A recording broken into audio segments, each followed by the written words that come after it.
नमस्कार. न्यूज मराठी 24/7च्या मुंबई बुलेटिनमध्ये आपल्या सर्वांचं स्वागत. मुंबईत आयोजित पत्रकार परिषदेत शिवसेना ठाकरे गटाचे खासदार संजय राऊत यांनी सध्याच्या राजकीय घडामोडीवर आपली भूमिका मांडली. शिंदे गटाकडून आलेल्या कोणत्याही प्रस्तावाबाबत आम्ही सध्या सकारात्मक विचार करत नसल्याचं त्यांनी स्पष्ट केले. त्यावेळी त्यांनी देशातील काही घडामोडीचा उल्लेख देखील केला. केंद्र आणि राज्य सरकारच्या भूमिकेवर टीका केली असून या विषयावर निषेध नोंदवण्यात आल्याचं सांगितलंय. हिंदुत्व आणि राजकीय भूमिकांबाबत दुटप्पीपणा असल्याचा आरोपही त्यांनी केलाय. कल्याण डोंबिवली महापालिकेच्या राजकारणावर बोलताना संजय राऊत म्हणाले, अशा प्रकारच्या राजकीय समीकरणाबाबत आमची भूमिका कठोर आहे आणि कोणताही निर्णय अंतर्गत चर्चेनंतरच घेतला जाईल. केडीएमसी संदर्भातील प्रस्तावाबाबत अंतिम निर्णय मातोश्रीवर घेतला जाईल असं त्यांनी स्पष्ट केलंय. दरम्यान नगरसेविका सरिता म्हस्के यांच्या संदर्भात बोलताना त्यांनी सांगितलंय की त्या लवकरच गटात औपचारिक नोंदणी करतील आणि त्यांच्या अनुपस्थितीमागे वैयक्तिक कारणं होती. शंकराचार्य ज्योतिषपीठाचे शंकराचार्य स्वामी अविमुक्तेश्वरानंद यांना ज्या पद्धतीने त्यांच्यावर उत्तर प्रदेशमध्ये काशी प्रयागराज भागामध्ये हिंदुत्ववादी योगी सरकारनं त्यांना स्नानाला जाण्यापासून रोखलं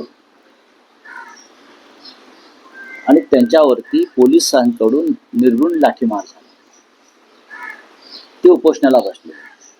आंदोलन शंकराचार्य हिंदुत्ववाद्यांचे हे आंदोलन करतायत. कोणाविरुद्ध? तर हिंदुत्ववादी सरकार विरुद्ध. मग ते केंद्रातलं असेल किंवा राज्यातलं असेल. स्वामी मुक्तेश्वरानंद त्यांच्या अंगावर सुद्धा भगवी वस्त्र आहेत हिंदुत्वाची आणि योगींच्या अंगावर सुद्धा तीच वस्त्र आहे.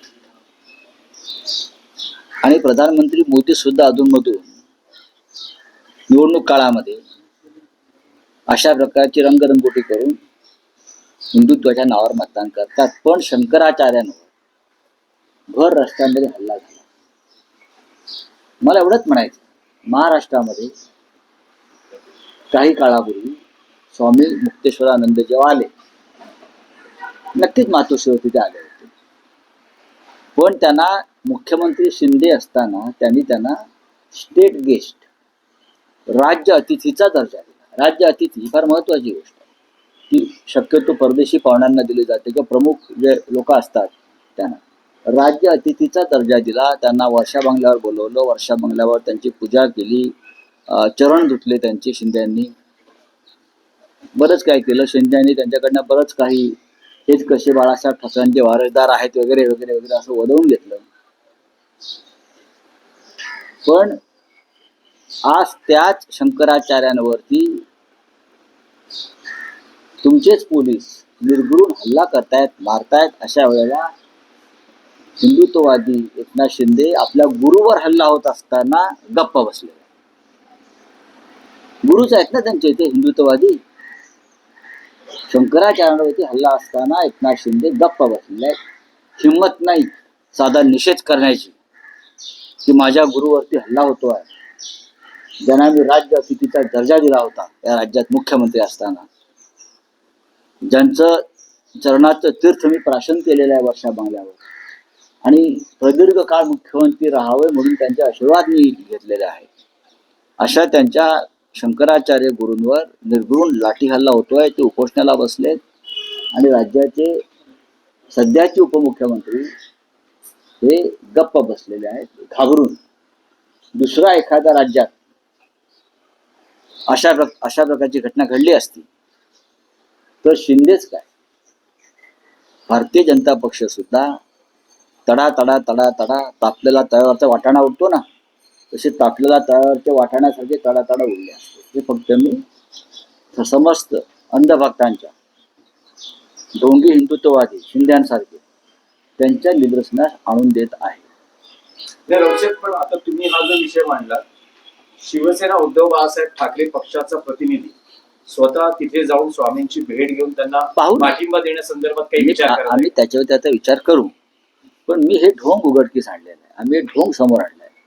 ज्यांना तुम्ही मुख्यमंत्री असताना राज्य अतिथीचा दर्जा दिला, ज्यांच्या पायाशी बसलात, पाय धुतलेस, त्यांच्यावरती हल्ला झाला, ते जखमी झाले. अनेक साधू संतांवर हल्ला झालेला आहे तिथे. अनेक साधू संत अत्यवस्थ आहेत इस्पितळामध्ये. इथं मुलायम सिंग यादव यांच्या वरची कारवाई. अयोध्या आंदोलनामध्ये मुलायम सिंग यादव यांनी साधूंवरती गोळीबार केला म्हणून तुम्ही त्यांना अजून माफ केलेलं नाही. पालघरमध्ये साधू हत्याकांड घडलं, ते तुम्ही अद्याप विसरलेला नाही. साधू हत्याकांड घडलं ते अद्याप विसरलेलं नाही. पण त्या साधून ते शंकराचार्य, सगळ्यांचे शंकराचार्य, त्यांच्यावरती हल्ला होतोय आणि तुम्ही गप्पा बसलेला नाही. पण पुन्हा तोच प्रश्न की शिवसेना उद्धव बाळासाहेब ठाकरे या घटनेचा आणि योगी आदित्यनाथ यांचा निषेध करते. केलेला आहे. निषेध करावाच लागेल. निषेध का करू नये? हा निषेध पंतप्रधान मोदींनी करायला पाहिजे. हा निषेध इतर सर्व शंकराचार्यांनी केला पाहिजे. हा निषेध शिंदेसारख्या त्यांच्या राजकीय भक्तांनी पण केला पाहिजे. राम मंदिर प्रकरण असेल, योगींवर वारंवार टीका असेल, यामुळे कदाचित शंकराचार्यांच्या संदर्भात असं त्यांच्या काही असेल, पण ते शंकराचार्य आहेत. आता त्या शंकराचार्यांनाच नोटीस पाठवलं, तुम्ही शंकराचार्य आहात कशावरून? जर तुम्ही शंकराचार्य नाहीत, मग त्यांना देशभरामध्ये राज्य अतिथीचा दर्जा का मिळतोय? महाराष्ट्रात दिलेला आहे. हे ढोंगी लोक आहेत. बोलिये. राऊतसाहेब, सत्ता स्थापनेसंदर्भात महापालिका निवडणुकांनंतरच्या एकूण सगळ्या अडचणींवर प्रश्न आहेत. केडीएमसी सगळ्यात जास्त चर्चेचा विषय बनला आहे, जिथे मनसेनं शिवसेना शिंदेला या गटाला पाठिंबा दर्शवलाय. एक वेगळी आघाडी फॉर्म झालेली आहे. भाजपला सत्तेपासून आणि महापौर पदापासून दूर ठेवण्यासाठी व्यूहरचना आखली. शहकाटशहाचं राजकारण. शहकाशाच्या राजकारणामध्ये नीतिमत्ता ओंडक्यासारखी वाहून जाऊ नये, एवढंच आमचं म्हणणं आहे. काल या विषयावर एक भूमिका मांडली. कल्याण डोंबिवलीत जे घडलं ती महाराष्ट्र नवनिर्माण सेनेच्या संदर्भातली त्यांची पक्षाची भूमिका नाही असं त्यांच्याकडून सांगण्यात आले.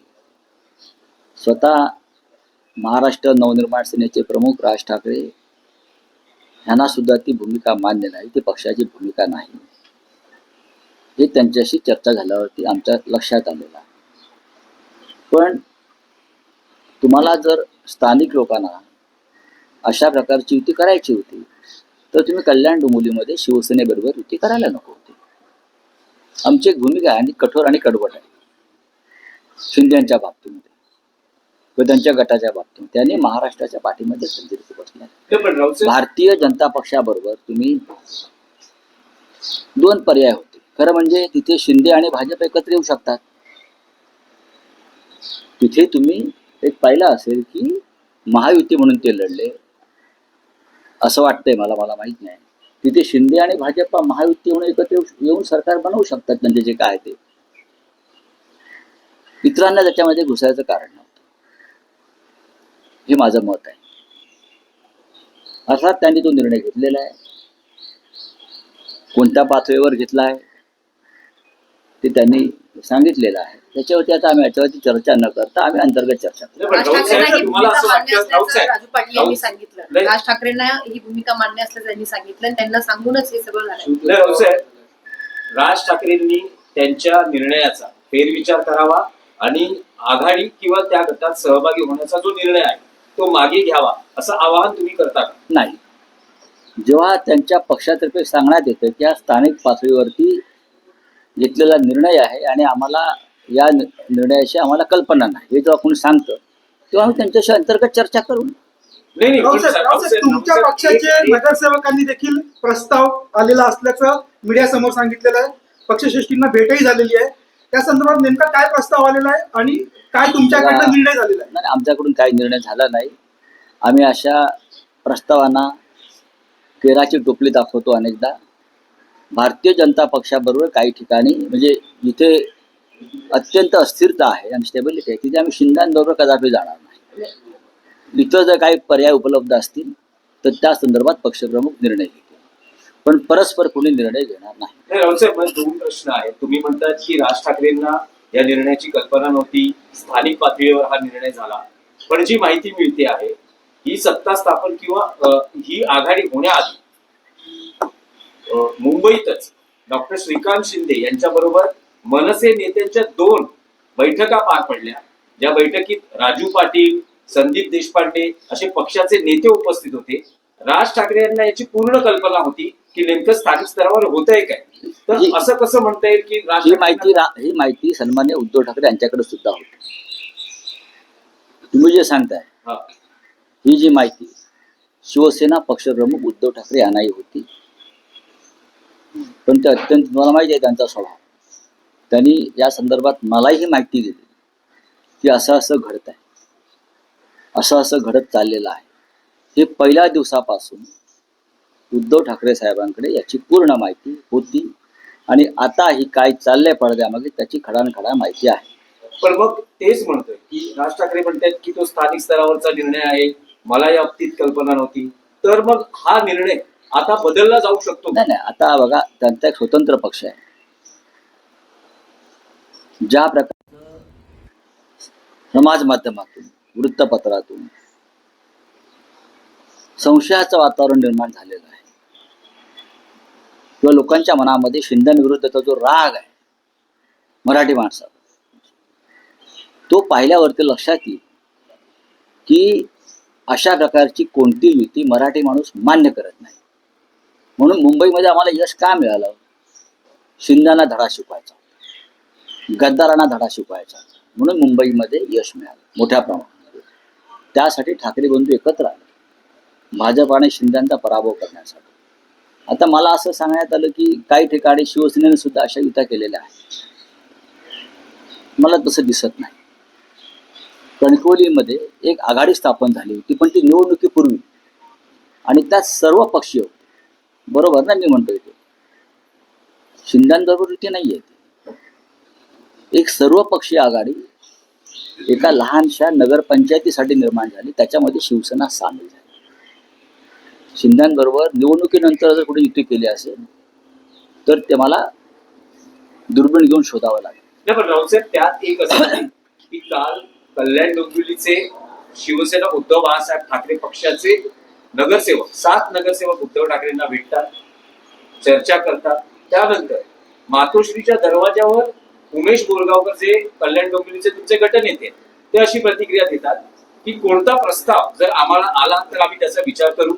अगदी मग तो भाजपचा असेल किंवा शिंदे शिवसेनेचा असेल तर प्रस्ताव आल्यास आम्ही विचार करू, असं ते म्हणतात. आणि बघा, शेवटी निर्णय हा मातोश्रीवरून घेतला जाईल आणि असा कोणताही निर्णय घेतला जाणार नाही ज्याच्यामुळे मराठी माणसाच्या भावना दुखावल्या जातात. एवढंच मी सांगतो. पण काल जो केडीएमसी मध्ये मनसेनं निर्णय घेतला आहे, उद्धव ठाकरेंना या निर्णयानंतर काय वाटलं, त्यांची प्रतिक्रिया काय किंवा भावना काय होती? त्यांना विचारा, मी त्यांना सांगतो, पत्रकारांना बोलवा, त्यांच्या मनातल्या काही शंका आहे त्याची उत्तर आपण द्यायला पाहिजे आणि ते नक्की बोलतील. त्यांना बघा, जर हा निर्णय महाराष्ट्र नवनिर्माण सेनेच्या प्रमुखांना पसंत नाही असं ते म्हणतायत, मग उद्धव ठाकरेंना पसंत असेल का? म्हणून मी तुम्हाला वारंवार विचारतो आहे की जर राज ठाकरेंना हा निर्णय पसंत नाही, मान्य नाही, कल्पना नव्हती, तर हा निर्णय बदलावा, त्याचा फेरविचार व्हावा असं आवाहन त्यांना का केलं? आम्ही करणार नाही. मी परत सांगतोय की राज ठाकरे हे स्वतंत्र नेते आहेत, त्यांच्या पक्षाचा तो अंतर्गत विषय आहे. हे जरी खरं असलं तरी ह्या निर्णयामुळे ज्याने घेतलाय तो खालच्या स्तरावर त्यांची राजकारणातली विश्वासार्हता पूर्णपणे संपलेली. ज्या कोणी घेतला असेल कुठल्याही पातळीवर त्यांची राजकारणातली विश्वासार्हता, मराठी माणसाच्या मनात जो विश्वास निर्माण झाला होता तो पूर्णपणे संपलेला आहे. नाही, मला राज ठाकरे कोणाच्या दबावाखाली जाणारे नेते नाही. कारण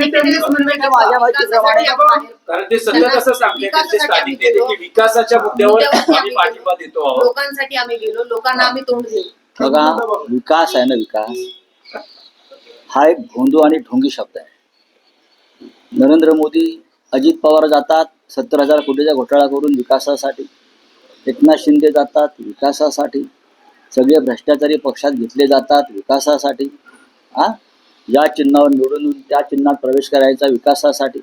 हा एक ढोंगी आणि भुंदू शब्द आहे. विकास या शब्दावरती आता बंदी आणली पाहिजे. विकास हा जो शब्द आहे, विकास हा शब्द इतका बदनाम झालेला आहे मोदी आणि फडणवीस यांच्या काळामध्ये. विकास या शब्दावरती कायदेशीरपणे बंदी आली पाहिजे.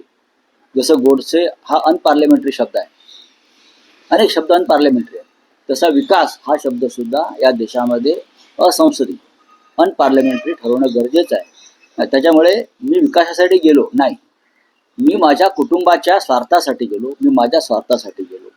विकासाचं दुसरं नाव सध्या स्वार्थ आणि ढोंग झालेलं आहे. एडीएमसीचे सगळे जे पडसाद आहेत, एडीएमसी मध्ये जे काय घडलंय, आता मुंबई महापालिकेच्या सगळ्या एकूण घडामोडीकडे बघितलं जात आहे. असं म्हणतायत की शिंदे आणि त्यांचे नेते, म्हणजे पक्षाचे नेते सध्या दिल्लीत आहेत आणि अडीच वर्षाचा फॉर्म्युला किंवा सुरुवातीच्या काळात शिवसेना शिंदे गटाला महापौर पद मिळावं, बाळासाहेबांच्या जन्मशताब्दीचं वर्ष. बाळासाहेबांचा आणि त्यांचा काही संबंध नाही. नंबर 1, बाळासाहेबांचा आणि भाजपचा काडी मात्र संबंध नाही आणि शिंदेचा तर त्याहून नाही. गद्दारांना जोडे मारा हे बाळासाहेबांचं स्टेटमेंट आहे. गद्दारांना रस्त्यावर मारा हे बाळासाहेबांचं आव्हान होतं. त्यामुळे बाळासाहेबांचं नाव यांनी घेऊ नये आणि हा एक पवित्र शब्दावरती डाग लावू नये. तुम्ही आता म्हणालात की विश्वासार्हता, त्यांनी हा निर्णय घेतला, त्यांची विश्वासार्हता संपली असं तुम्ही म्हणताय. मग मनसे या पक्षाची आणि राज ठाकरे यांची विश्वासार्हता. माझं वाक्य तुम्ही नीट ऐकलं नाही. तुम्ही वारंवार राज ठाकरेंकडे बोट वळवू नका. मी वारंवार सांगतोय की त्यांना हा निर्णय मान्य नाही, हे त्यांनी स्वतः सांगितलेलं आहे. खालच्या पातळीवरती जर कोणी घेतला असेल, तुम्ही एका पक्षावर निवडून येता आणि पक्षाच्या मूळ भूमिकेपासून दूर जाता. ते कुठल्याही पक्षाचे असतील, ते मनसेचे असतील, शिवसेनेचे असतील. 2 लोक शिवसेनेचे मशालवरती सुद्धा त्यांच्याबरोबर आहेत ना. सगळ्यांचीच विश्वासार्हता पणाला लागलेली, सगळ्यांची. आणि निवडून आलेला माल ताबडतोब विकायला बाजारात येतो. आम्ही निवडून आणायचो, जसे नरडी गरम करायची, साधनं द्यायची आणि निवडून आलेला माल ताबडतोब बाजारामध्ये उभा. बरं का? आमस्टरडॅमला कधी गेलात तर तुम्हाला माल कसा काचेच्या कपाटामध्ये उभा असतो तुम्हाला दिसेल. असे सगळे काचेच्या कपाटामध्ये लेबल लावून उभे आहेत. हे राजकारण महाराष्ट्रातलं गेल्या काही काळापासून अत्यंत खालच्या पातळीवर गेलेलं आहे. चला,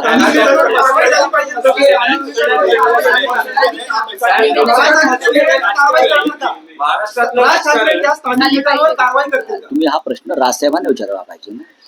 तुम्ही मागणी करा. नाही, कशाला आम्ही मागणी करायची? राजसाहेबांचा विषय आहे, राजसाहेब पाहतील, राजसाहेब सक्षम आहे. मुंबई महानगरपालिकेच्या महापौर पदासाठी मंत्रालयात आरक्षण सोडतीची तयारी सुरू झाली आहे. महापौर पद कोणत्या प्रवर्गासाठी राखीव राहणार असल्याचं याबाबत लवकरच अधिकृत प्रक्रिया पूर्ण केली जाणार असल्याची माहिती सूत्राकडून मिळते. महापौर पदाच्या आरक्षणावरून महापालिकेतील राजकीय समीकरणे ठरणार असल्याचं सर्वच पक्षांचं लक्ष मंत्रालयाकडे लागलंय. आरक्षण निश्चित झाल्यानंतर महापौर पदासाठी इच्छुक उमेदवारांची नावे स्पष्ट होण्याची शक्यता आहे.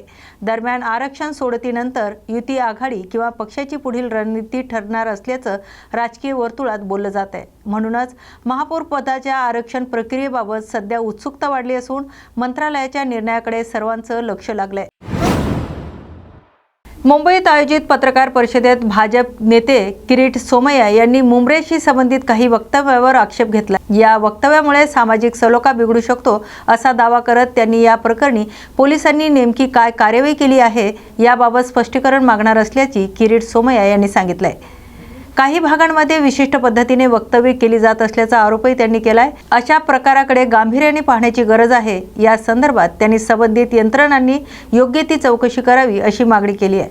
दरम्यान राष्ट्रवादी काँग्रेसचे नेते जितेंद्र आव्हाड यांच्या वक्तव्यावरही त्यांनी प्रतिक्रिया दिली. या मुद्द्यावर आपली भूमिका स्पष्ट करत अशा वक्तव्यांबाबत आम्ही सहमत नसल्याचं किरीट सोमय्या यांनी नमूद केलंय. या संपूर्ण प्रकरणावर पुढे काय कार्यवाही होते याकडे आता राजकीय वर्तुळाचं लक्ष लागलंय. आणि त्यामुळे ह्याला कुठेतरी थांबावं लागणार. त्यासाठी आज आम्ही मुंब्रा पोलीस स्टेशनला जाऊन जाब विचारणार. काय मागणी असणार आहे तुमची नेमकी? मागणा पोलीस बघायची भूमिका घेऊच शकत नाही. आता बस झालं. मी गेल्या वर्षभर फिरलो. सिल्लोडची ही जवत्ता, अकोला बॉर्डरमध्ये अर्धा अकोला कब्जा केला, अमरावतीमध्ये ही जवत्ता, दक्षिण मुंबई ही जवत्ता. आता चालणार नाही. ज्यांनी धमकी दिली आहे त्यांच्यावर कारवाई व्हावी लागणार. त्याच MIMचे मुंबईमध्ये 8 नगरसेवक देखील निवडून आले आणि मोस्टली शिवाजीनगर गोंडी भागात. हे एक एक क्षेत्र निवडतात. त्यात मोठ्या प्रमाणात बांगलादेशी. आणि प्रयत्न असा आहे की महाराष्ट्रात पहिल्या राऊंडमध्ये 1 डझन असे क्षेत्र आहेत. मुंबईत असे 7 क्षेत्र आहेत की जिथे वसवायचे आणि नंतर नंतर हळूहळू हातपाय पसरायचे. मानखुर्द असो की मालवणी असो की भिंडी बाजार, चोर बाजार, नल बाजार असो, हिंदूंना जबरदस्ती खाली करायला लावणं चिंतेची बाब आहे. आता नेमकं तुम्ही तिथे तुमचं काय नियोजन असणार आहे? तुम्ही मुंब्र्याला जाऊन नेमकं काय करणार आहात? सरळ आहे. ज्यांनी इस्लामीकरणची बात केली आहे त्यांना दाब द्यावाच लागणार. आणि हे फक्त इथेच नाही. MIMचा मुंबईचा उपाध्यक्ष त्यांनी तर मला उत्तर दिलं होतं कि हम मुस्लिम महिला 26 बच्चे पैदा करे, 36 पैदा करे, फिर तुम्हें के पेट में क्यों दुखता है. त्यांचे अध्यक्ष ओवेसीनी सांगितलं होतं मुंबई की महापौर बुरखेवाली होगी. म्हणून मुस्लिम मुंबई बनवण्याचं कारस्थान पण थांबावं लागणार.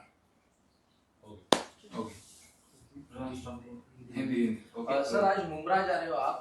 MIM के रईसा शेख जिस तरह से वक्तव्य किया, मुंब्रा हरा करने का उसको जवाब देने के लिए, ये बहुत सोची समझी साजिश है. जिस प्रकार से विजयोत्सव में हिंदुओं को धमकियां दी जा रही है कि भैया आने वाले 5 साल में हम पूरा मुंब्रा हरा कर देंगे, इस्लामीकरण करेंगे. म्हणजे इसका अर्थ ये कि यहाँ पर अब हिंदू रह नहीं सकते. मानखुर्द में यही हुआ, मालेगांव में भी वही हुआ, वह मुंब्रा में और कल जाके मुंबई में करेंगे. और इसीलिए आज हम वहां जाकर इस संबंध में पुलिस स्टेशन में जवाब पूछने वाले हैं कि भैया आपने क्या कार्रवाई की. मुंबई में लगभग 8 MIM के अभी कॉर्पोरेटर बने हैं. क्या कहेंगे बदलती टॉपोग्राफी? मैं देख रहा हूं मुंबई में ऐसी 7 जगह है जिसमें इस प्रकार के फैनेटिक इस्लामीकरण बढ़ रहा है. नागपाड़ा, अग्रीपाड़ा, नौपाड़ा, बहरामपाड़ा, चोर बाजार, नल बाजार, भिंडी बाजार, मोहम्मद अली रोड, उमरखाड़ी, उसी प्रकार से मालवनी, भारत नगर, कुर्ला, मानखुर्द, अणुशक्ति नगर, देवनार, गोवंडी, मालेगांव पूरा इस्लामीकरण हो गया, मानखुर्द हो गया. अब मुंब्रा 5 साल में करेंगे और फिर मुंबई. आज जाकर क्या करोगे आप? आज पुलिस स्टेशन में जाकर हम शिकायत देने वाले हैं कि अभी तक पुलिस ने कार्रवाई क्यों नहीं की. क्योंकि वो भाषण मैंने 10 बार वीडियो देखा. धमकी हिंदुओं को दी जा रही है कि यहां से निकल जाओ. अब मुंब्रा में 80% मुस्लिम है, 20% ही बचे हैं. हम हरा कर देंगे. यानी या तो हिंदू के ऊपर जोर जबरदस्ती करके कन्वर्ट करना या वहां से उनको भगाना. जिस प्रकार से मुंब्रा और तड़ोदा में जो अनधिकृत बांधकाम बांग्लादेशी का अतिक्रमण चल रहा है उन सबके खिलाफ कारवाई. मराठीमध्ये एक प्रश्न घेतो. रईसा शेख जे आहेत त्यांनी थेट जितेंद्र आव्हाडांना चॅलेंज केलं होतं. जितेंद्र आव्हाडांचा गड मानला जातो मुंब्रा आणि त्याच मतांवर जितेंद्र आव्हाड जे आहेत ते निवडून येत होते. त्यांनी थेट जितेंद्र आव्हाडांनाच हे आव्हान केलं असं नाहीये. त्यांनी जितेंद्र आव्हाडाशी जे बोलायचं ते बोला ना. राजकारणात हे होत असते. परंतु त्यांनी हम मुंब्रा हरा कर देंगे, 5 साल में हरा कर देंगे आणि हरामध्ये इस्लामीकरण हे आम्ही आता धमक्यात चालू देणार नाही. आता राज्यातील महापालिका राजकारणावर थेट परिणाम करणारी महत्त्वाची बातमी. महाराष्ट्रातील 29 महानगरपालिकांसाठी महापौर पदाचं आरक्षण आज मंत्रालयात काढलेल्या सोडतीत जाहीर करण्यात आले. नगरविकास राज्यमंत्री माधुरी मिसाळ यांच्या अध्यक्षतेखाली ही आरक्षण सोडत पार पडली। या सोडतीनुसार 17 महानगरपालिकांमध्ये महापौर पद खुल्या प्रवर्गांसाठी 8 मध्ये ओबीसी, 3 मध्ये अनुसूचित जाती तर 1 महापालिकेत अनुसूचित जमातीसाठी आरक्षण निश्चित करण्यात आले।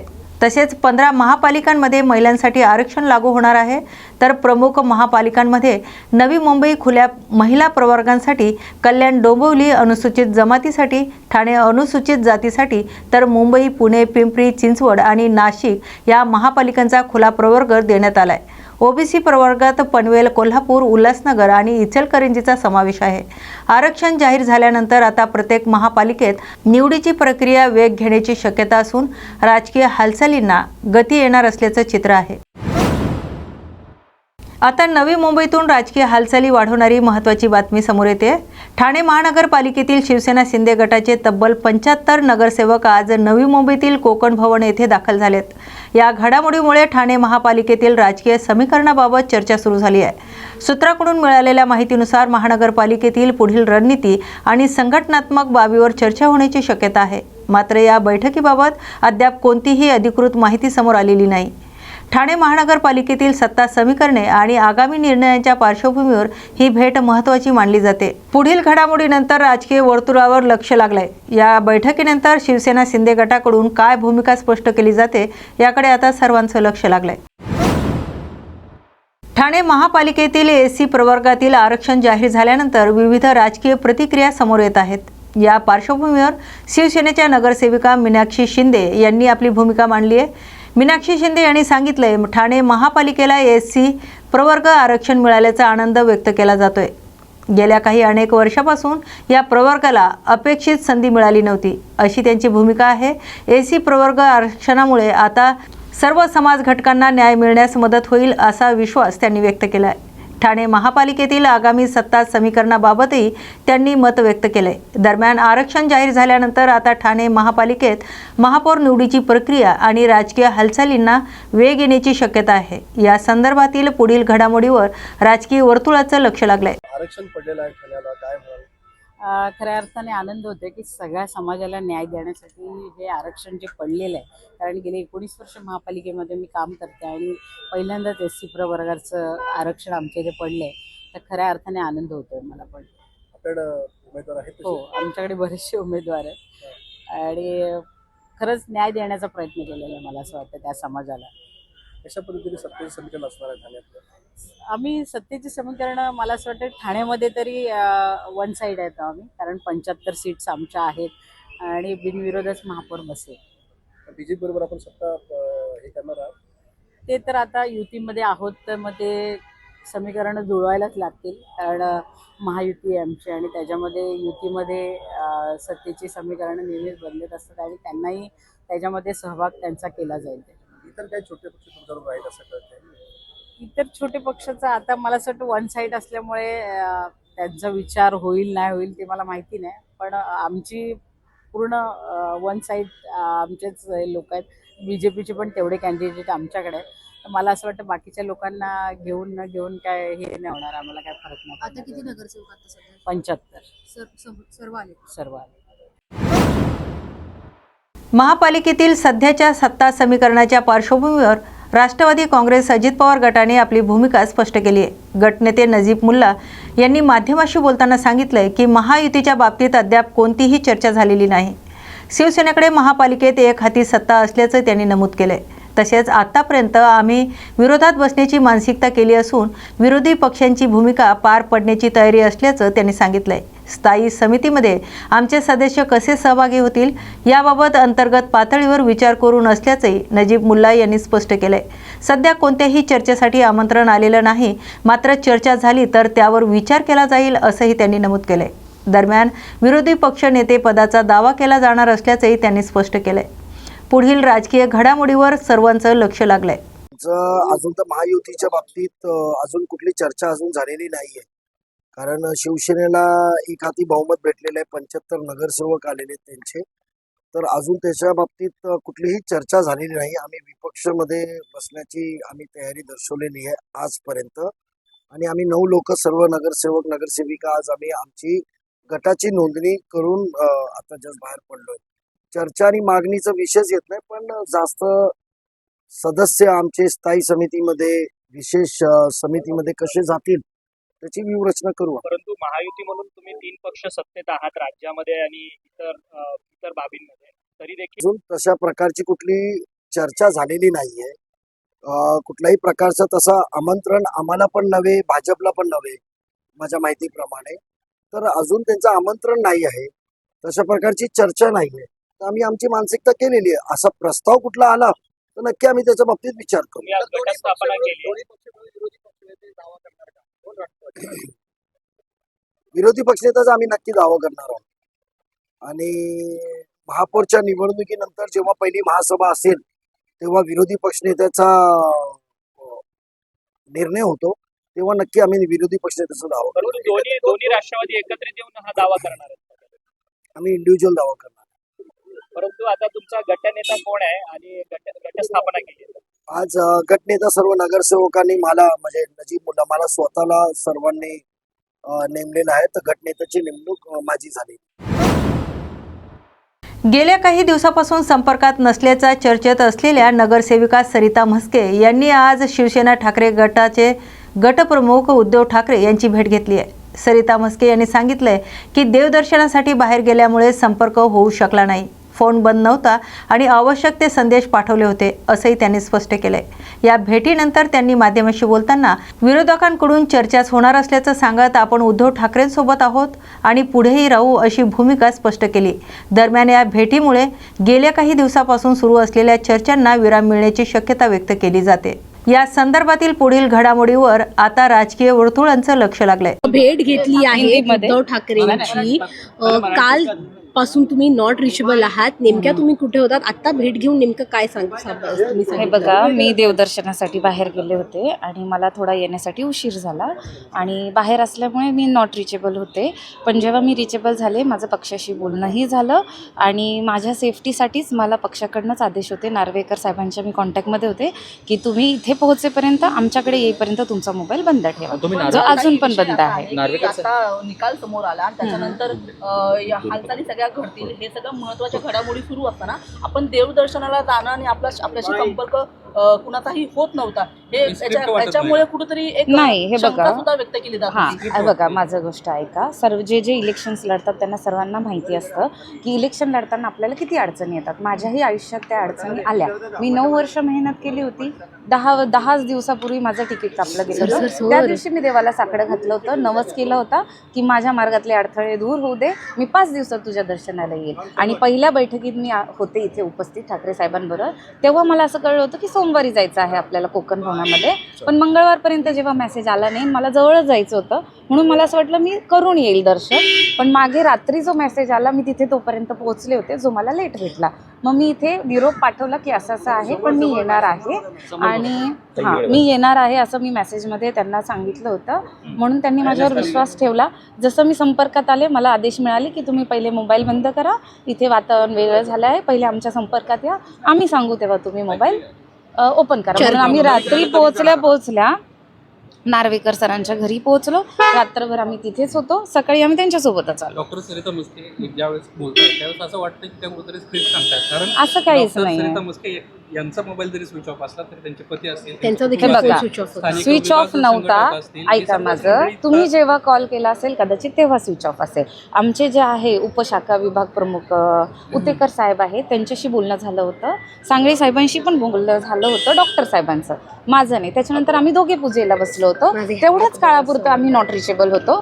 पण तोपर्यंत बऱ्यापैकी बातमी सगळीकडे पसरली होती आणि आमच्यासाठी चर्चा होती की तुम्ही एकनाथ शिंदे यांच्या शिवसेनेतून आल्या होत्या, त्यामध्ये देखील चर्चा होती. तेव्हा त्या बोलतायत ना, एकनाथ शिंदे यांच्या शिवसेनेतून तुम्ही अगदी इलेक्शनच्या काही दिवसांआधी ते पक्ष प्रवेश केला, आल्याला तुम्हाला तिकीट दिली आणि त्यामुळे तुम्ही पुन्हा एकदा त्यांच्या संपर्कात गेल्याची चर्चा होती. हे खरं आहे का? बघा, ही चर्चा, हे बघा, विरोधक तर असंच बोलणार ना मॅडम. विरोधकाला तेच आहे ना की आम्ही जिंकलो आहोत, विरोधकाला कुठेतरी त्रास होणारच ना. आणि बघा, जर आम्ही संपर्कात असून पण जे खालचेच लोक हे पसरवतात ना मॅडम, हा तर कॉमन. तुम्ही ठाकरेंसोबतच राहणार का? ठाकरेंसोबतच राहणार का? 100% मी नोंदणी करायला कधी ठाकरेंसोबत जाणार? होते आहे आणि त्यांच्या बरोबरच राहणार.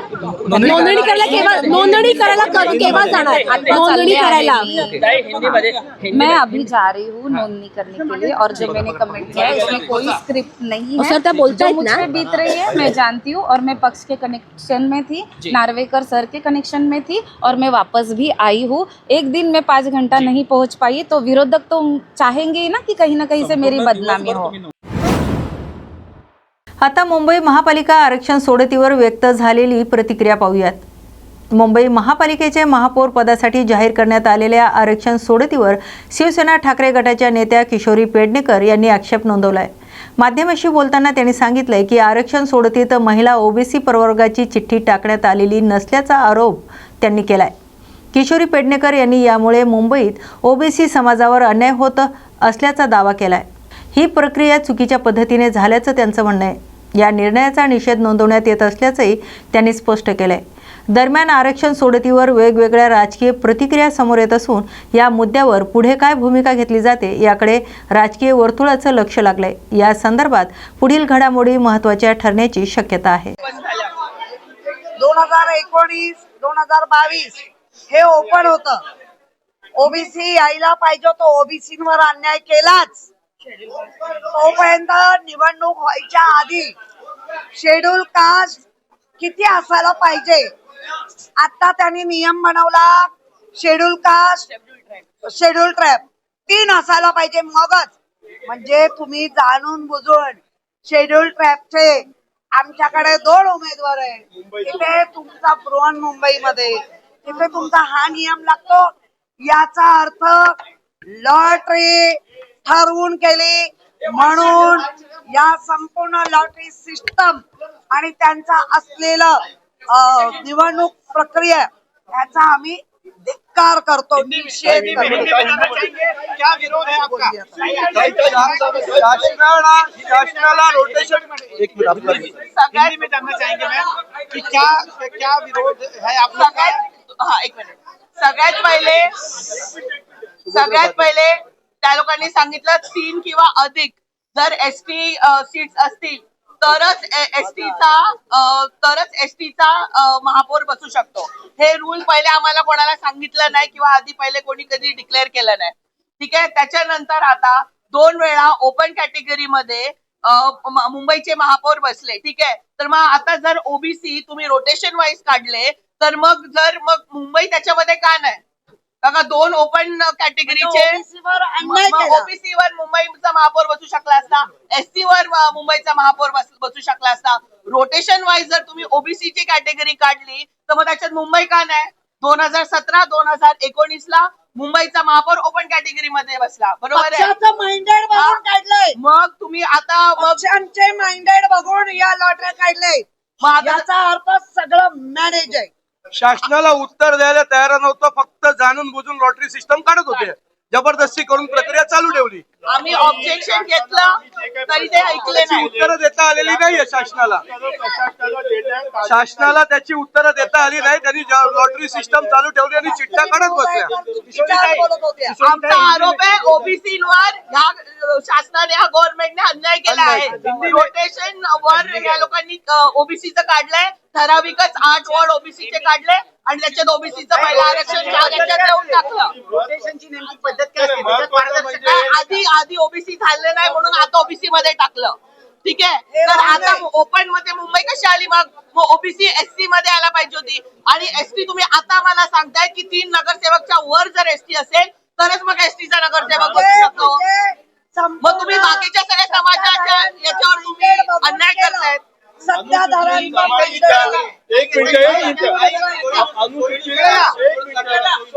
अनुसूचित जमातीचे 2 नगरसेवक आहेत हे कारण देऊन त्यांनी 3 पेक्षा कमी असल्यामुळे हा नवीन नियम लावून अनुसूचित मुंबईला रिझर्वेशन देण्यात आलेलं नाही.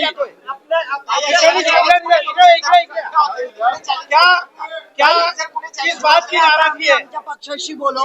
किस बात की नाराजगी? या चॅलेंज मध्ये सत्ताधाऱ्यांच्या माइंडेडला बघून काढलेली लॉटरी सिस्टम आहे याचा आम्ही धिक्कार करतो. या लोकांनी ओबीसीवर अन्याय केलाय.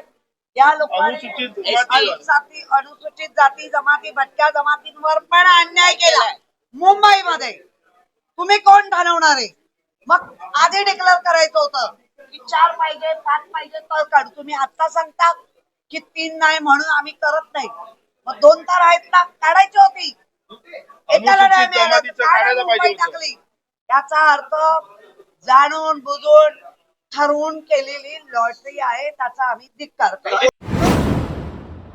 राज्यातील 29 महापालिकांच्या महापौर पदासाठी आरक्षण सोडत जाहीर करण्यात आली आहे. या सोडतीनुसार अनुसूचित जमाती, अनुसूचित जाती, ओबीसी आणि खुल्या प्रवर्गासाठी महापालिकेचं आरक्षण निश्चित झालं असून यामध्ये महिलांसाठी 50% आरक्षण देण्यात आलंय.